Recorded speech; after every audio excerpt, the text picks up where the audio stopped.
Bueno, es una bendición estar aquí nuevamente y disfrutar de este hermoso día. Créanme que no todos son privilegiados de tener esta oportunidad que nosotros tenemos de verdad.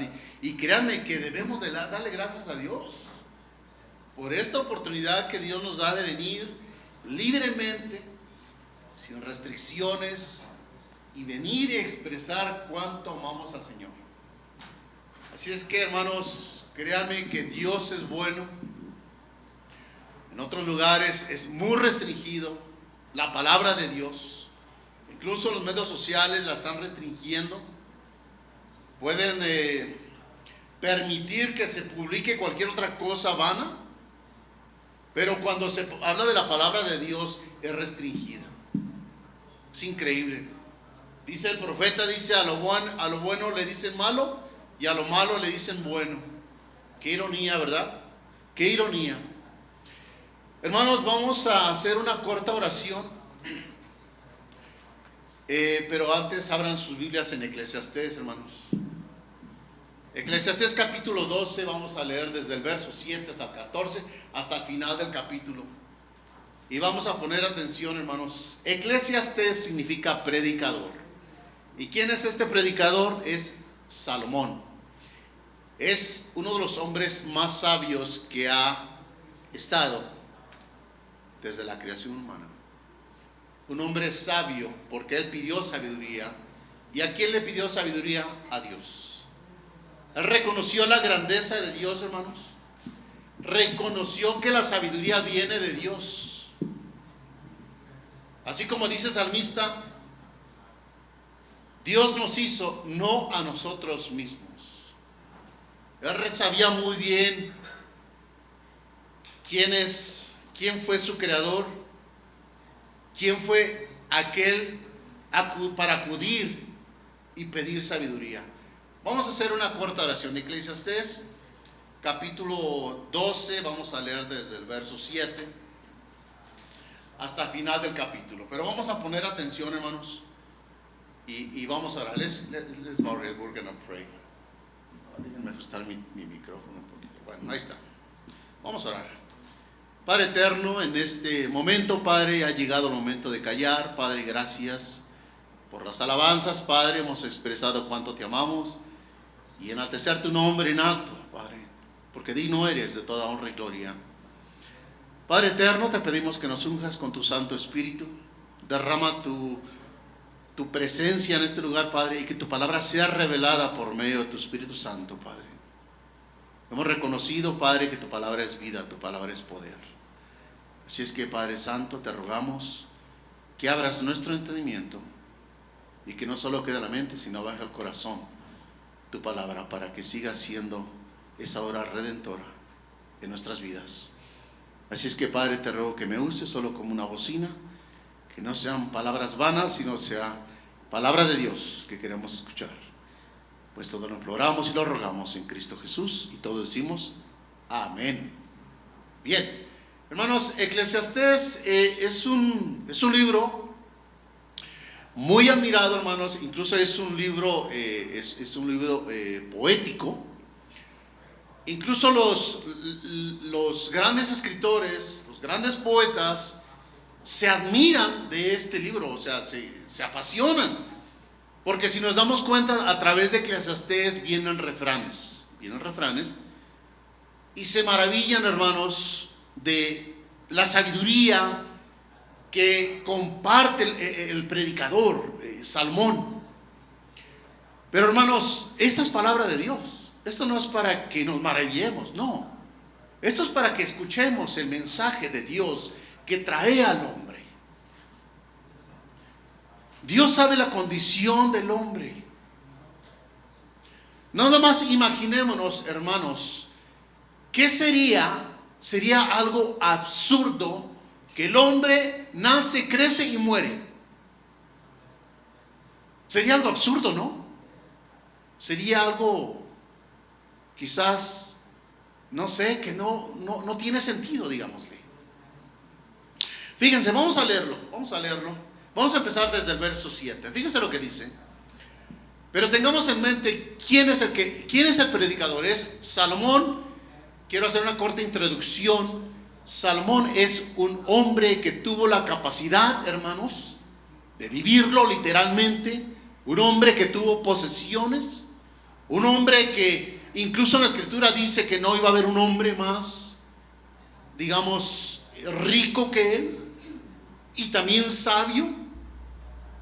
Así es que mejor que Salomón, hermanos, nos va a decir el propósito de la vida del hombre.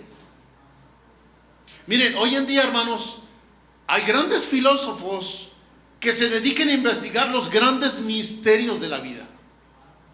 Y a muchos nos llama la atención, porque lo hacen en una manera tan misteriosa que nos maravillamos.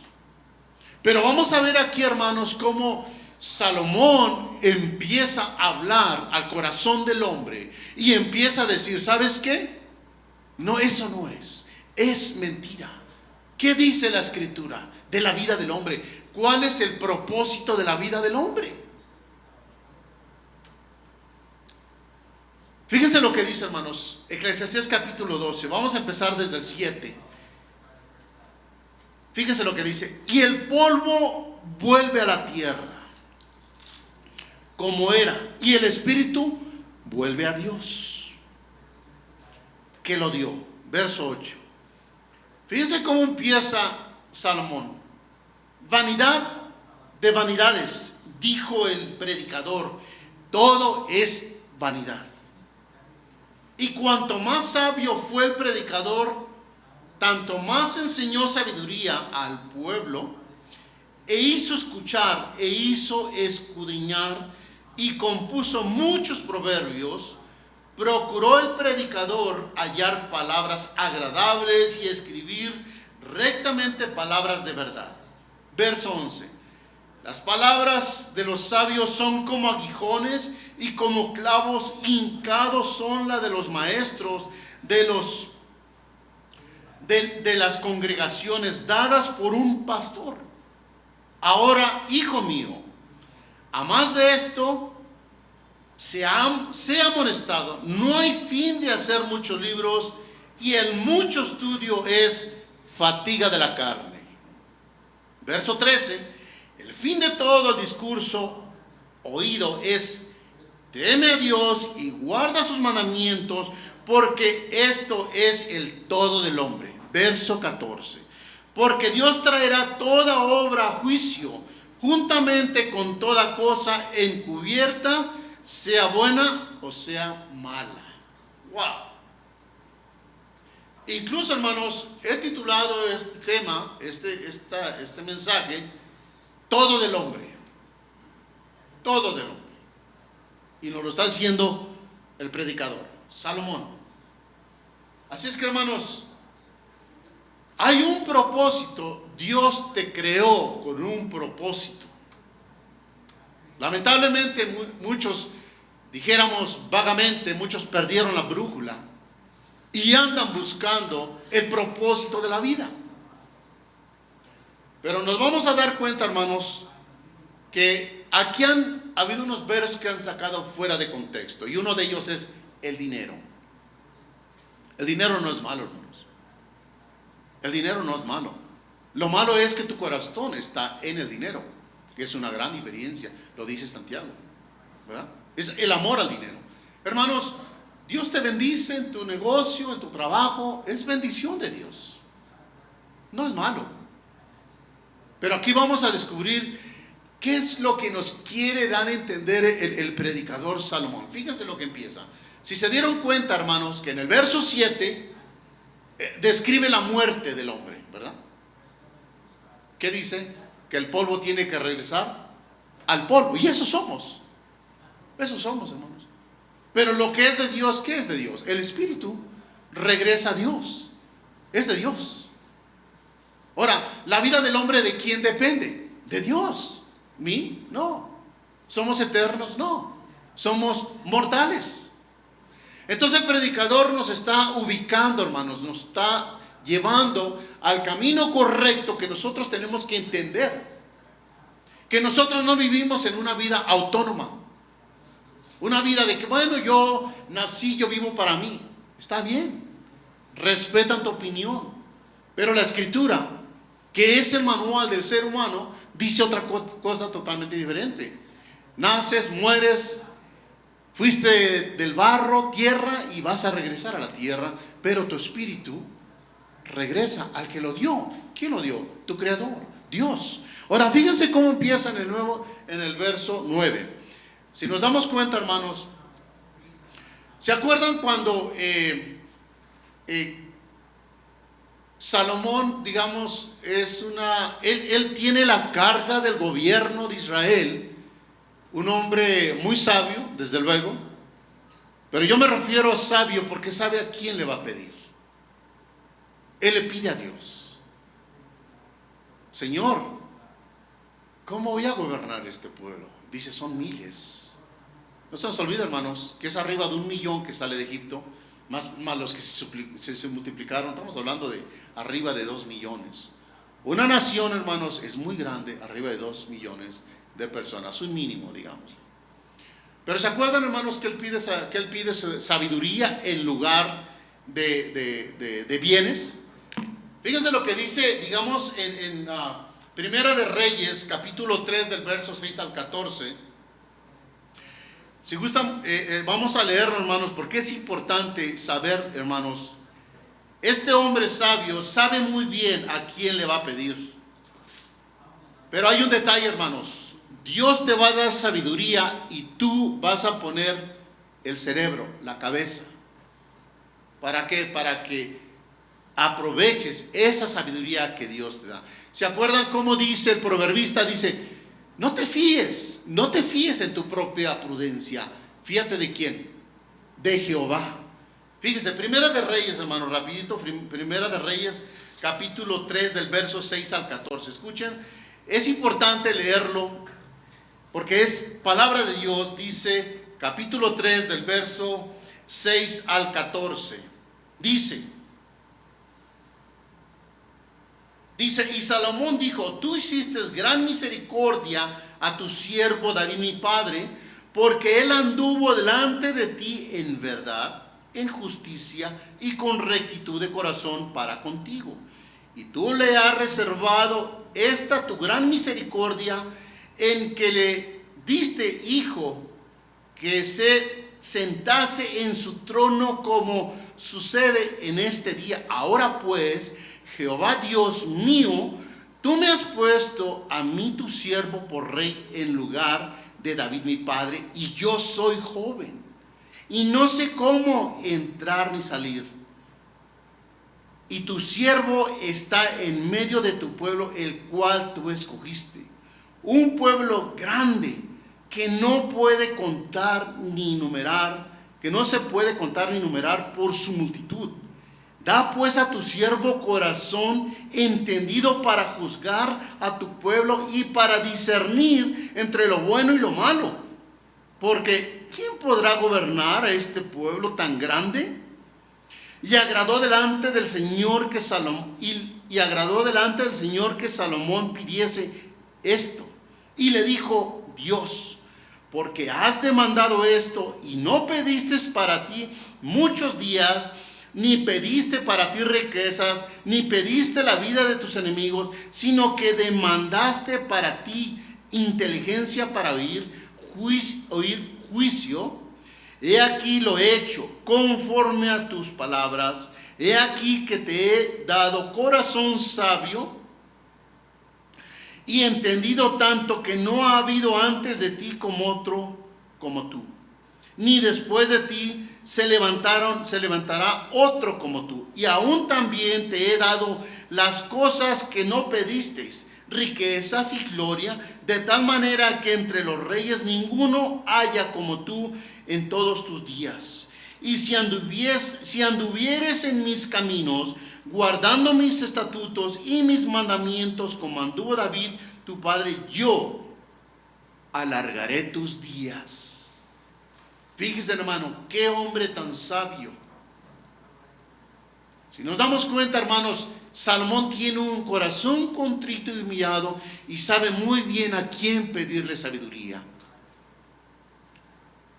Ahora vamos a regresar, hermanos, otra vez a Eclesiastés 12 y vamos a poner atención, hermanos, qué mejor que Salomón, un hombre que de verdad probó las riquezas, probó de todo, probó lo que es estar, digamos, en una condición que todo el mundo desearía: bienes, comodidad, riqueza en abundancia, y un Dios soberano, un Dios poderoso, un Dios misericordioso que no abandona a sus siervos. Pero fíjense, hermanos, vamos a seguir leyendo en el verso, vamos a seguir en el verso 9.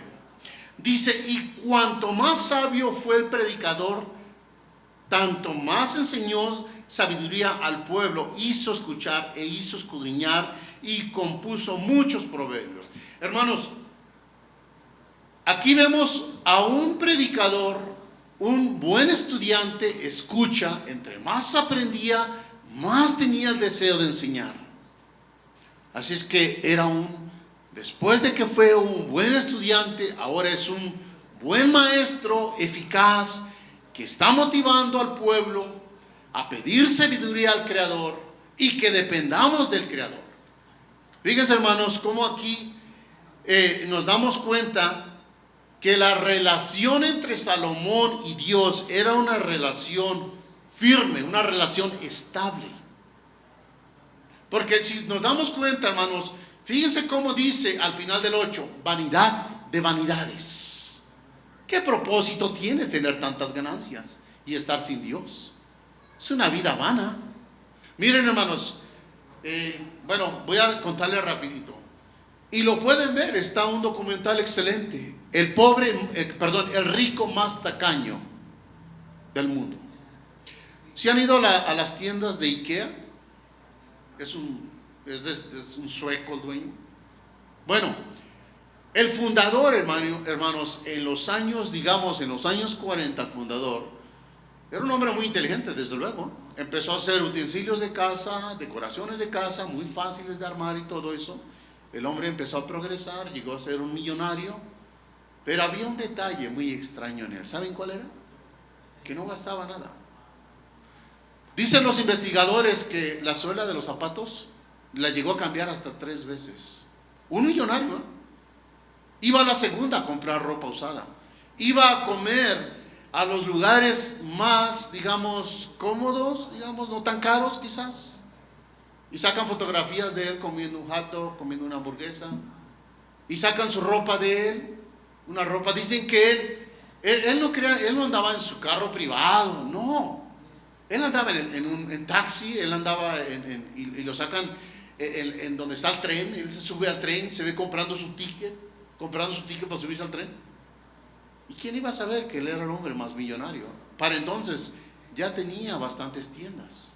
Ahora mundialmente, estas tiendas donde quiera las encontramos. No sé si hay en México, pero en Estados Unidos hay muchísimas tiendas. Son megatiendas. Pero ¿saben qué es lo que sorprendió a los investigadores, hermanos? Que este hombre tenía una tristeza muy profunda. Tenía un vacío muy profundo.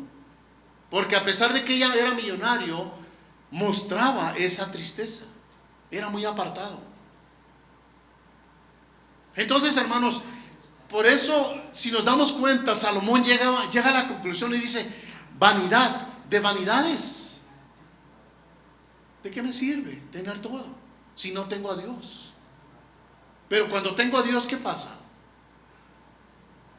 Hermanos, créanme, dice la Escritura, no podemos ver nomás lo que está debajo del sol, tenemos que ver más allá del sol. ¿Quién está más allá? Hay un trono, está Dios, nuestro Creador. Y es lo que Salomón, hermanos, quiere compartir, quiere expresar a todos los lectores, a todo el pueblo.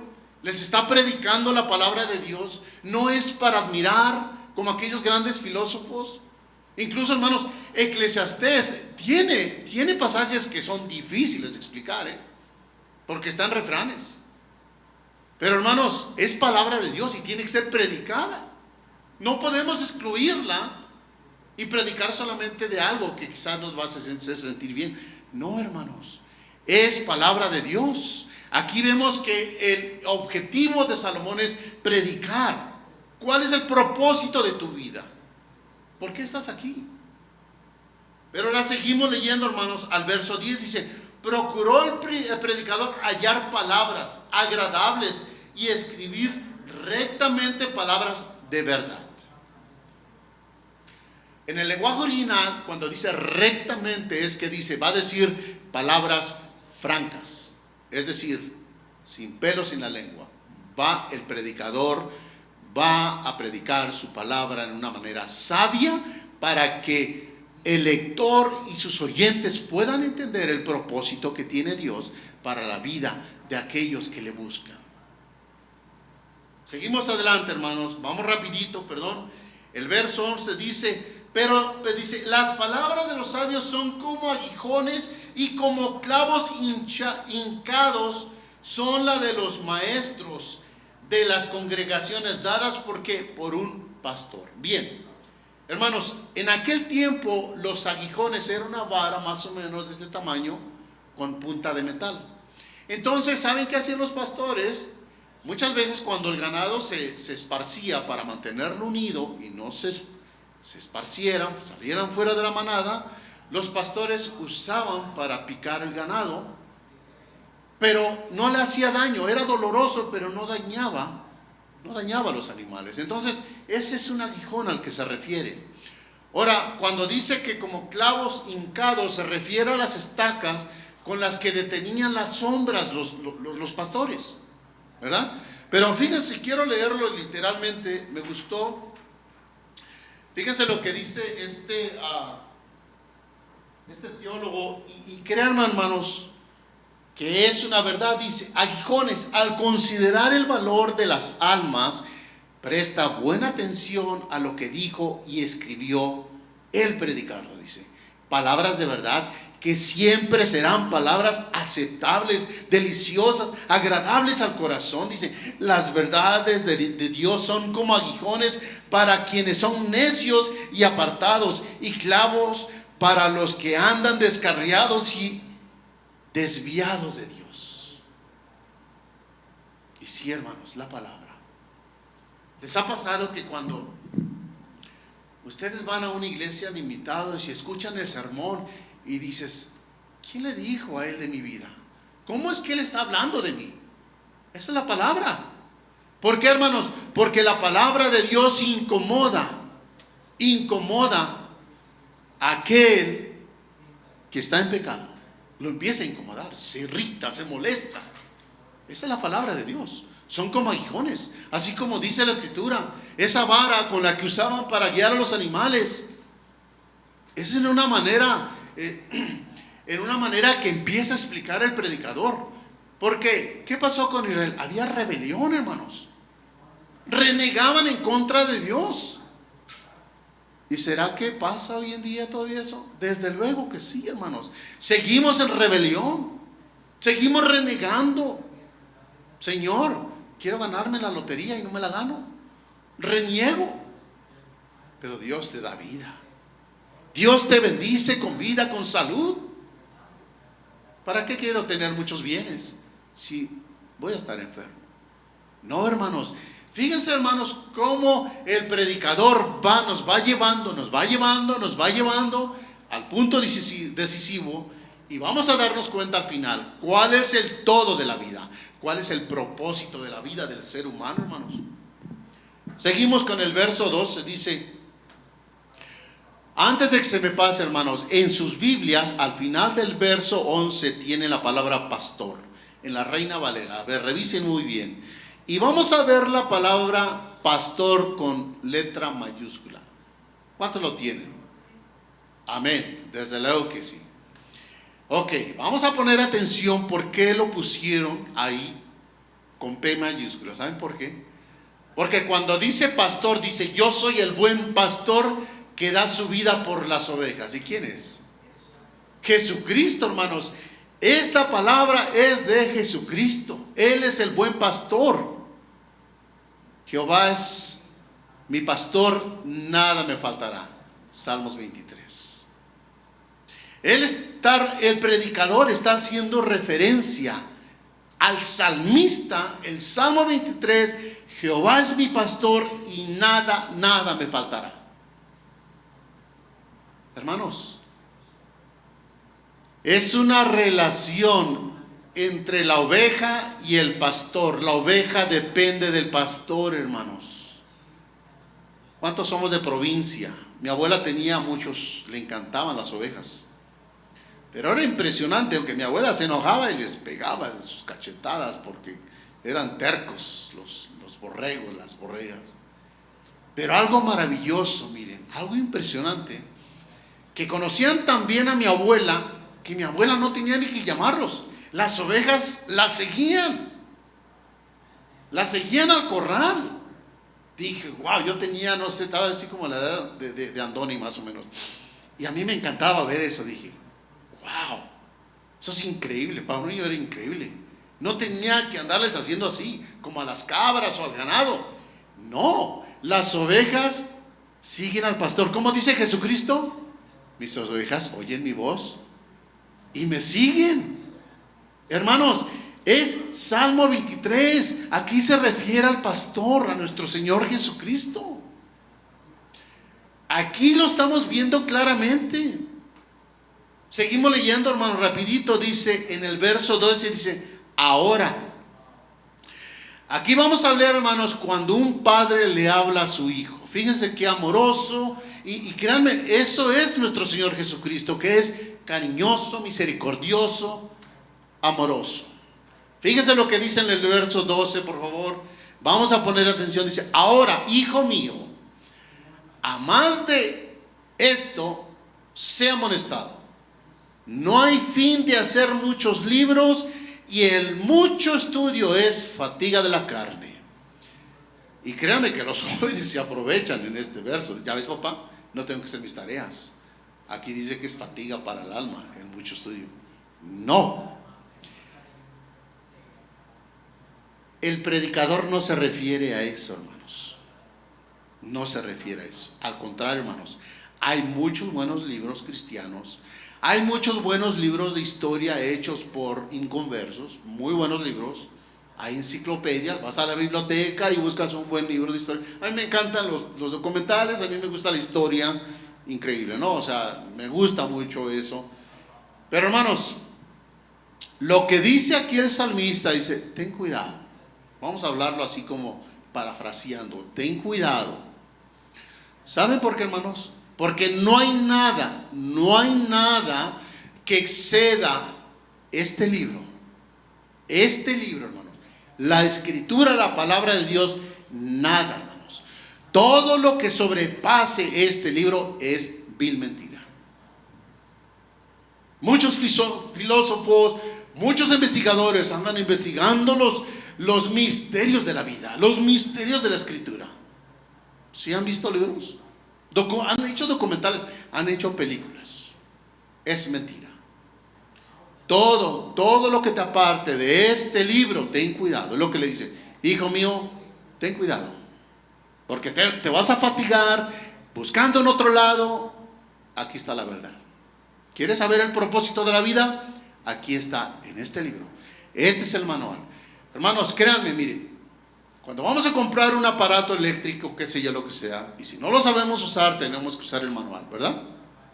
Suponiendo que compré una secadora ahora con la tecnología, créanme que en mi caso tengo que acudir al manual, ¿no?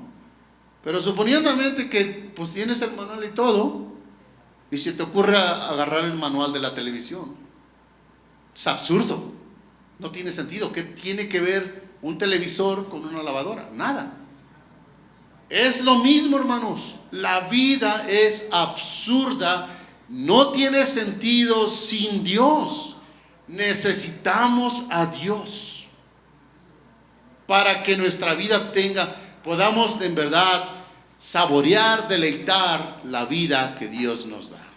Seguimos leyendo, hermanos, continuemos. Fíjense lo que dice en el verso 3, dice, al fin de todo el discurso, ok, ya se predicó lo que se tiene que predicar, ya fue escuchado. Hermanos, es decir, llegas, todos los que son alpinistas, llegas a la cumbre, al final de la montaña, y a donde nos está llevando, hermanos, el predicador, El rey Salomón, aquel hombre sabio, aquel hombre que probó riqueza que nuestra mente no puede imaginar. Incluso, hermanos, este hombre tuvo esa gran bendición. Dios le dio la oportunidad de construir el templo. No a David. ¿Se acuerdan que David lo quería hacer? ¿Qué le dijo Dios? Tú no lo vas a hacer porque tus manos están manchadas de sangre. Tu hijo, Salomón, va a ser el templo de Dios. Bien, hermanos. Aquí estamos viendo, hermanos, que Salomón nos ha llegado a la médula del mensaje. Fíjense lo que dice. Vamos a poner atención. Y perdón, hermanos, si nos vamos a tardar un poquito aquí, pero es importante que nosotros entendamos, hermanos, para que podamos encontrar el propósito de la vida humana. Dice: el fin de todo el discurso oído es este: teme a Dios y guarda sus mandamientos, porque esto es el todo de ¿quién? Del hombre, hermanos.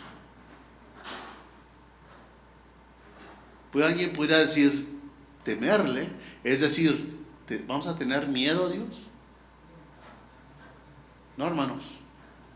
Hay dos expresiones muy diferentes. Los que son enemigos de Dios tienen que tenerle temor, tienen que tenerle miedo a Dios. ¿Se acuerdan en Hebreos capítulo 10 cuando dice: horrenda cosa es caer en las manos del Dios vivo?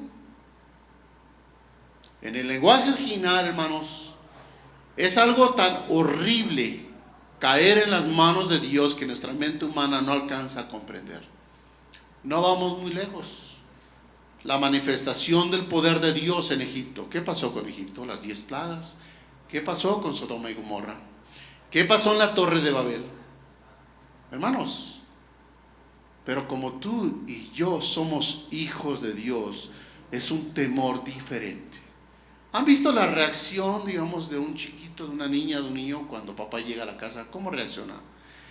Le da gusto y grita de alegría: papi, papi. ¿Y qué es lo que demuestra el niño? Amor, obediencia, lealtad, honra a su padre. Hermanos, a ese temor es que se refiere el Señor. Reverencia, santidad, amor. ¿Por qué? Porque Él es nuestro Padre. ¿Gracias a quién? A su Hijo amado, que Él nos reconcilió para con Dios. Él nos trajo paz para con Dios. Este es el propósito de la vida, hermanos. El dinero no es malo, es bendición. El Señor te bendice. Pero ¿saben qué? El propósito de la vida del hombre es: teme a Dios y guarda sus mandamientos. Fíjense lo que dice en Juan. ¿Se acuerdan, hermanos? En Juan, se me fue de la mente la cita. Dice muy claro, dice: el que me ama guarda mis mandamientos. Hermanos, ese es el temor a Dios. Reverencia, amor, hónrale, dale gloria por lo que Él es, tu creador. Y eso es lo que el predicador nos quiere motivar, nos está exhortando. No busques allá el propósito de la vida, porque no lo vas a encontrar. Este es el propósito de la vida, hermanos. Eso es por el que estamos aquí. Esto es: teme al Señor, obedece al Señor. ¿Se acuerdan, hermanos, cuando Samuel confrontó al rey Saúl? Cuando desobedeció Saúl, ¿se acuerdan? ¿Qué le dijo? Dice Samuel: ¿en qué se va a complacer el Señor? ¿En tus sacrificios o en la obediencia? ¿En qué se complace el Señor? En la obediencia, hermanos. ¿Cuál es la reacción de un padre cuando le pide al niño: mi hijo, hace esto, haz lo otro, y el niño lo hace de corazón? ¿Cómo te sientes? Orgulloso. Dices: wow, ese es mi hijo. Miren, hermanos, una vez, no me acuerdo si era un concurso de niños en una escuela, Y crean, hermanos, que el niño pues vio al papá y le dio mucho gusto y dijo, es mi papá, es mi papá. Sí han visto esos casos, ¿no? Es mi papá. ¿Y quién cree que hizo el papá de emoción? Él es mi hijo, él es mi hijo. Esa es la relación mutua, hermanos, entre el hijo y el padre. La misma relación que hay entre Jesucristo y el Padre es la misma relación que debemos tener tú y yo. Ahora, vamos a notar aquí, hermanos, que no es una sugerencia.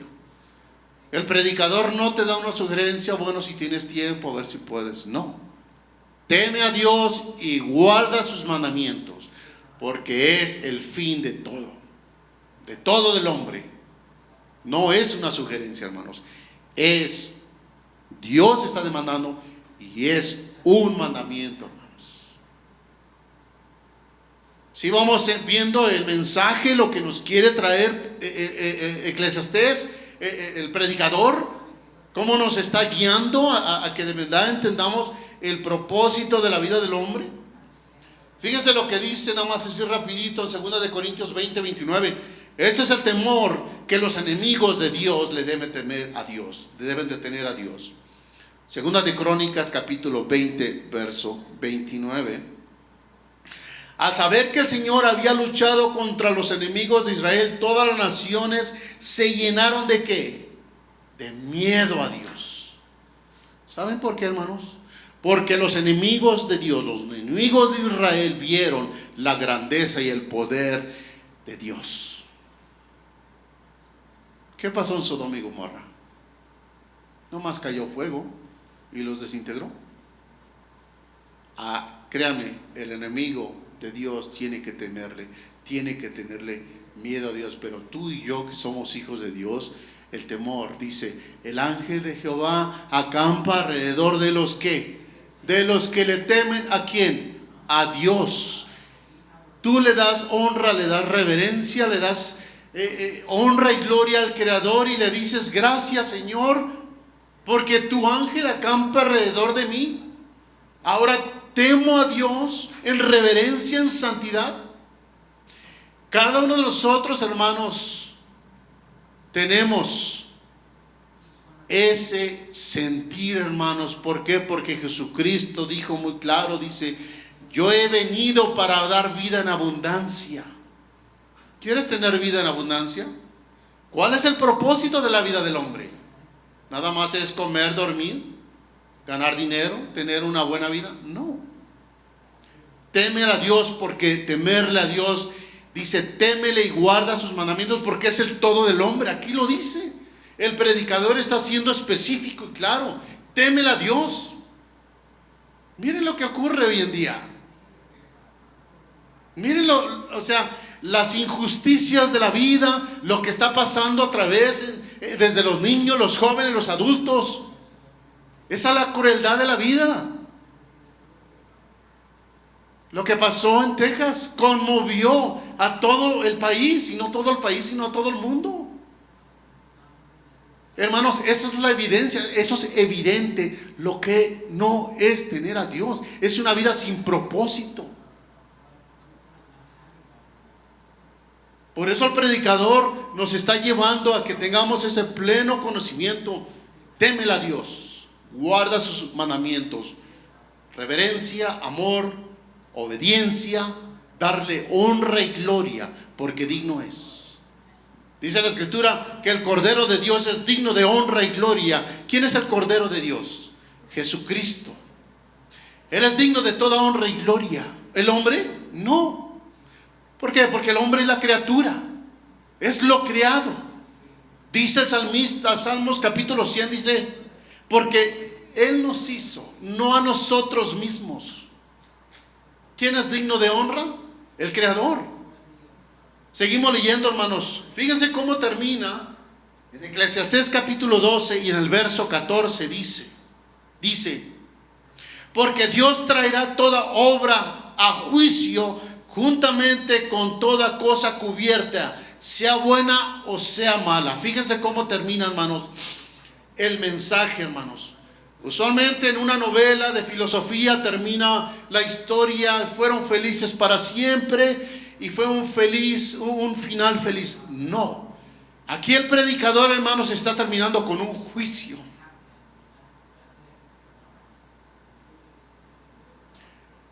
Jesucristo dice muy claro: el que no tiene el Hijo tiene que la ira de Dios.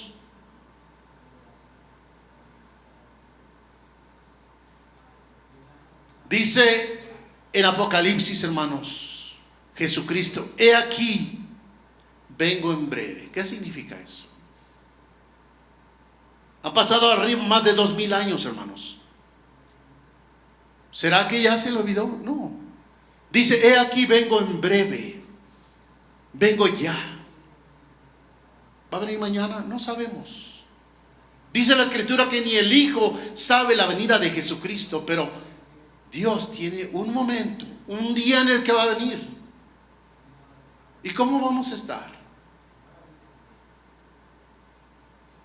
¿Vamos a estar disfrutando de nuestros deleites, de nuestros bienes quizás, de todo aquello que me ha separado entre Jesucristo, de esa que ha afectado mi relación con Jesucristo?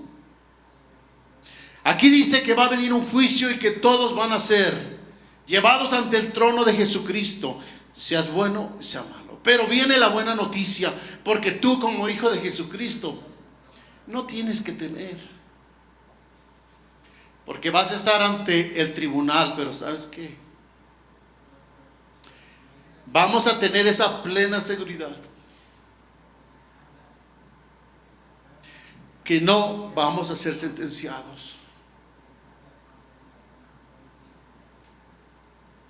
¿Se acuerdan cuando dice Jesucristo: venid benditos de mi Padre? ¿Se acuerdan? Pero fíjense las palabras duras que dice Jesucristo. Dice: muchos son los llamados, pero pocos los escogidos. No todo el que me diga Señor, Señor, heredará ¿qué? El reino de los cielos. ¿Saben por qué, hermanos? Porque Él puede ver tu corazón. Créanme, no es malo, es muy buen intencionado ir a la iglesia, levantar las manos, escuchar la palabra, pero regreso a mi casa y soy la misma persona. ¿Saben por qué? Porque le cerramos la puerta del corazón a Jesucristo. Es más, hoy en día, hermanos, está muy de moda: soy cristiano, voy a la iglesia. Ok, correcto, a mí me puedes engañar, pero dice la Escritura que ante los ojos de Dios todo está desnudo. Puede ver tu corazón. Aquellos que somos de Jesucristo sabemos que viene un juicio, viene Jesucristo, pero tenemos la plena confianza, hermanos, la plena confianza que vamos a ser libres de culpa. ¿Por qué? Porque alguien, hermanos, dice Juan 3:16, mi verso favorito: porque de tal manera amó Dios que dio a su único Hijo, para que todo aquel que en Él cree no se pierda, mas tenga ¿qué? Vida eterna. Y es triste, hermanos, que a través de la historia, digamos, cristiana, hermanos, se ha perdido ese enfoque. Ahora se ha creado una religiosidad creyendo que con lo que yo hago me voy a ganar el favor de Dios. No. Dice el apóstol Pablo que no hay ni uno justo.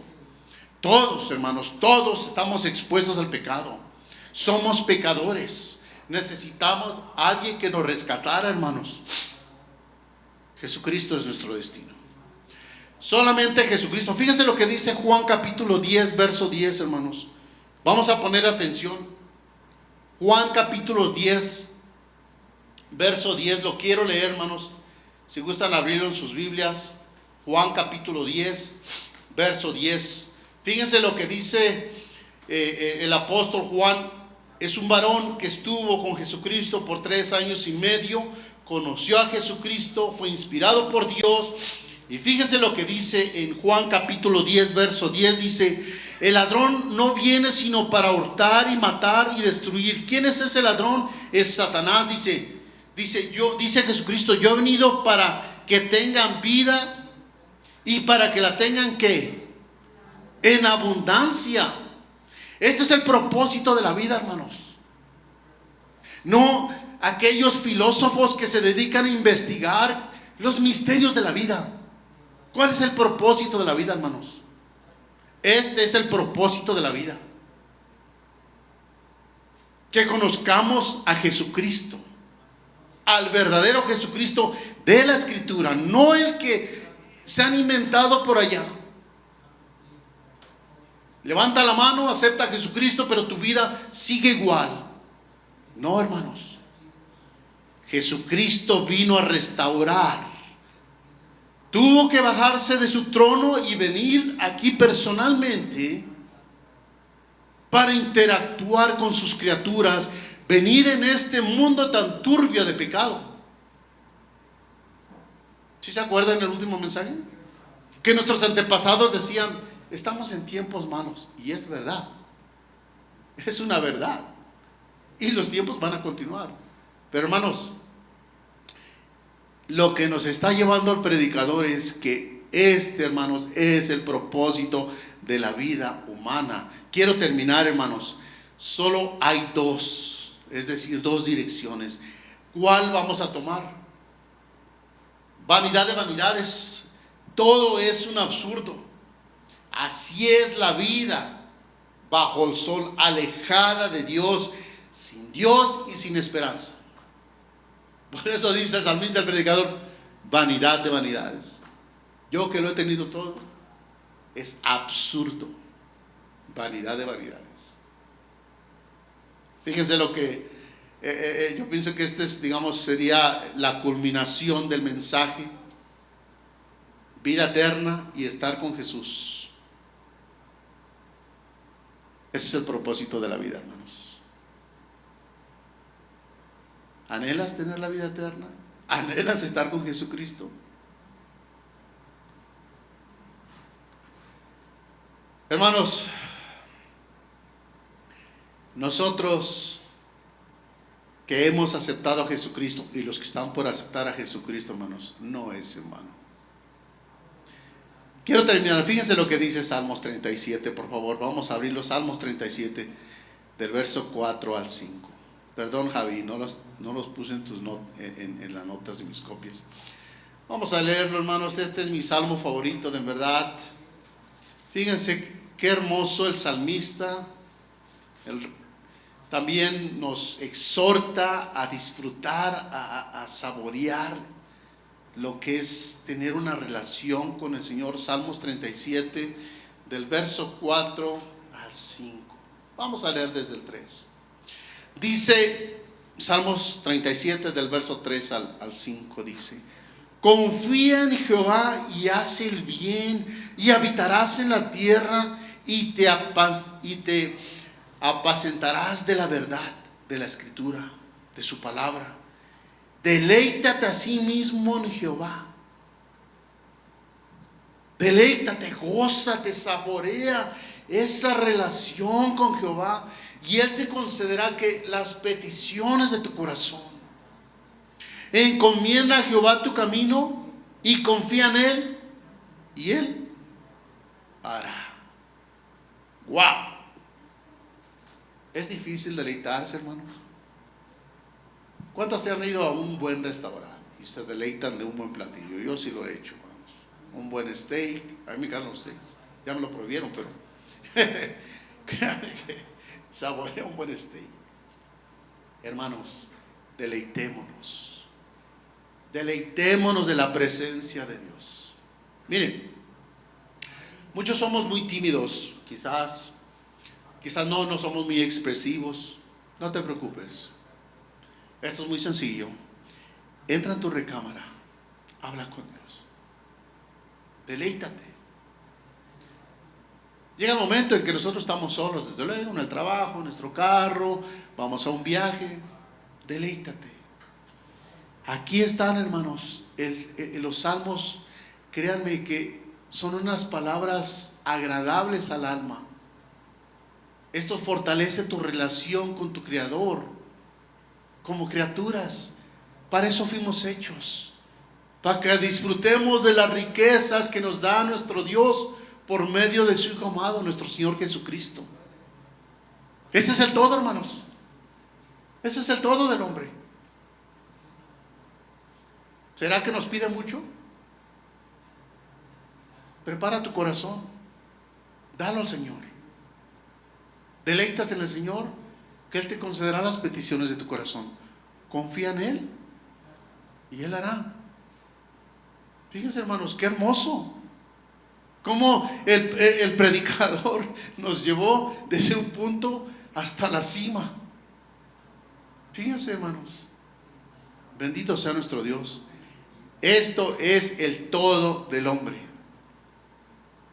Y saben, hermanos, que esto es para que fortalezca nuestra relación con nuestro Creador, con nuestro Dios. No es en vano creer. ¿Saben qué es en vano?